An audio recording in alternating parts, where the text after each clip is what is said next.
me start this kind of conversation with a trap that we see, or a challenge, or a problem that, or maybe even a mistake that many schools make, that I see with counsellors. Because as you know, I've worked with over 1,000 schools around the world, and most of them, almost all of them, have school counsellors, at least one, and many of them have multiple school counsellors.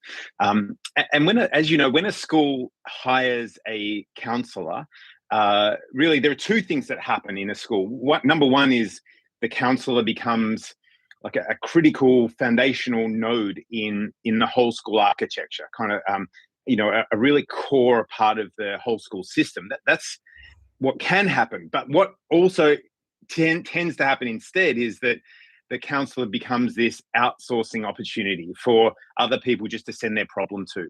And the counsellor actually, instead of being inside the system, they kind of sit on the periphery, and they become just a problem solver rather than an integral part of the system. And I think that's a huge mistake, because counsellors have they come with such an incredible level of knowledge about mental health, as you know, and a far better understanding of mental health than a typical maths teacher or a science teacher or whatever. So they have this asset.